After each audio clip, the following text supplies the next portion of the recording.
Hey there, this is Stephanie Treasure and welcome to this edition of Let's Talk Business Growth Live. I've been going live each day for a little bit over a week now with these tips and strategies and as it relates to marketing, business, mindsets, productivity, and so much more for you. And I hope that you've been getting value. I have gotten some feedback from some persons who've tuned into the replays, and I'm happy that you found it valuable. So if you're joining me for the first time, welcome to this series. If you'd like to see more, then go ahead and scroll the feed or scroll the channel if you're watching this on my YouTube channel to see the other editions of Let's Talk Business Growth Live. And if you do that and you tune into the replay, go ahead and comment below and let me know that you did tune in, and share an aha moment or give me some kind of feedback, or just simply comment below with your favorite emoji or just say hi. Okay, so as I was preparing for for today's live stream, and I'll let you in on a secret, I'm doing these series of live streams out of sheer inspiration. I was inspired for possibly a couple of days before I actually began doing these live streams, and I haven't actually laid out a script for the entirety. I plan to do these for 30 days. I haven't created a script for it. I haven't outlined my titles, and each day I just feel into what I think you need. I'll pull strategies from either a client session or from personal experience or something that I'm working on, content that I'm creating. I'll just pull inspiration from that, or just really feel into what I think you need to hear, right? So I did not have anything scripted or planned for today, except as I was thinking, early this morning as I was going about my day, I was thinking about the fact that I've been doing these live streams, and I haven't created a specific time, or I haven't decided on a specific time to do these. I just do it whenever I have the time. It may be at the end of a busy client meeting day, or a busy day where I'm meeting with team, or I may have done it once or twice in the morning, but most of the times it's at the end of the day. Today, as I'm recording this, it's at the end of a busy Saturday, and I'm losing daylight. But I prefer to do this outside today as opposed to inside, because I'm, nice and casual, because it's been, this is a busy Saturday for me. So I really just pulled on inspiration to do today's live stream. It is not scripted. And I was just thinking about the fact that I've been doing these, and mostly people have been tuning in to the replays long after I have recorded the initial live stream. And that led me to come up with today's topic about the residual effects of your marketing.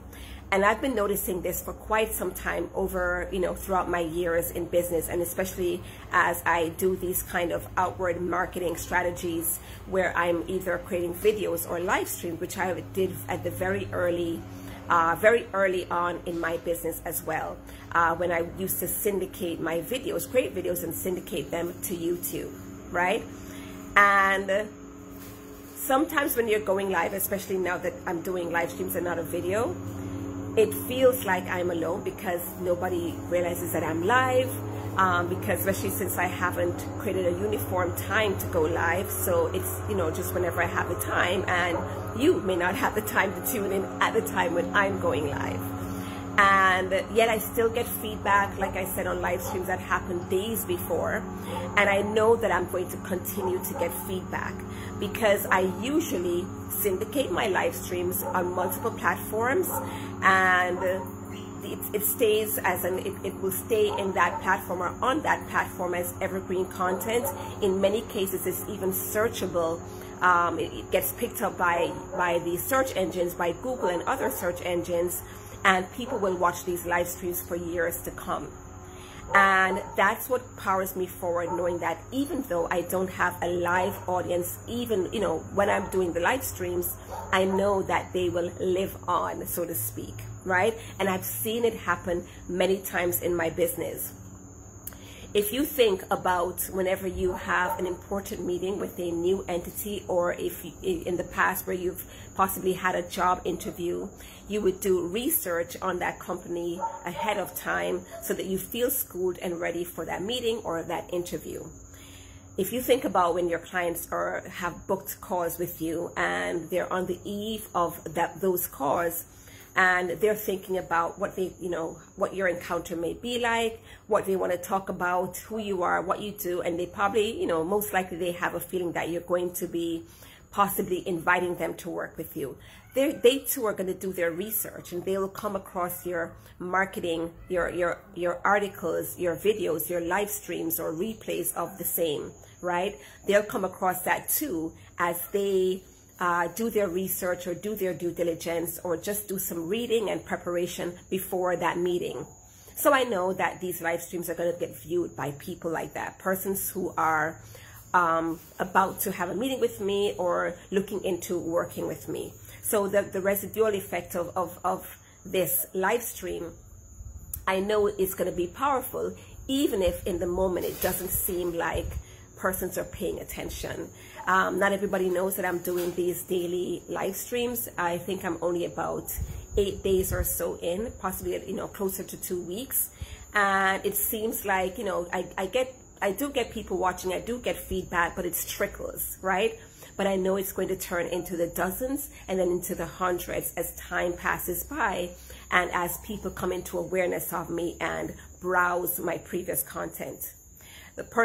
Other people that watch my content sometimes are persons who are looking to possibly hire me as a speaker or invite me to be a speaker on a summit or podcast or other either virtual or live event. So again, the residual effect of what I'm doing here is powerful because it's garnering opportunities for me that hasn't come about just yet, because this content is there for persons to view, to see how I roll, to see how I talk, to see how I operate, to see what I talk about, and as they feel into whether or not I know what I'm talking about and how I would relate to their potential audience, right?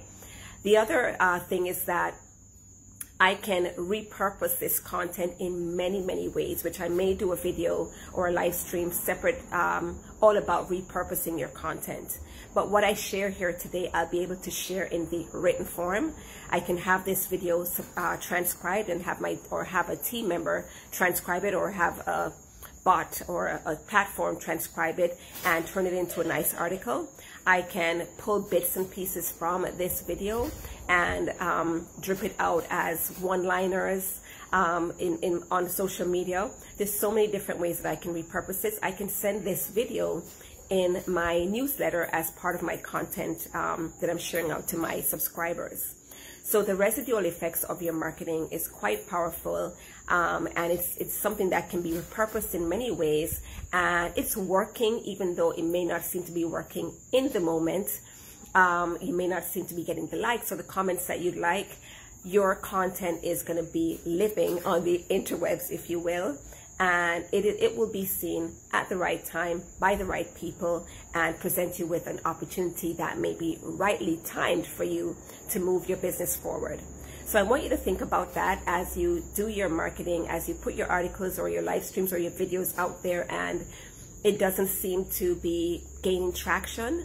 Believe me, it will gain traction, and you can also push that forward by sharing and repurposing it in different ways so that you have that omnipresence on social media, and you have content that's coming out in different forms as it provides value for your community. All right, so I leave you with that, and as your action step for today, your call to action, I'd like to hear from you. What are some ways that you can repurpose your marketing piece and really have the residual effect of your marketing speak volumes and do some of that passive marketing for you as you continue to grow your business? I'd love to hear from you. Go ahead and comment below and share that. And if you found value from this, I'd like to hear that as well. Again, you can tune into the rest of to previous editions of Let's Talk Business Growth Live by scrolling in the feed wherever you're watching this, which will quite likely be on in my Facebook group, on my Facebook page, on my YouTube channel, or on Instagram. All right, thanks for tuning in, and I'll see you on the next edition tomorrow. Bye.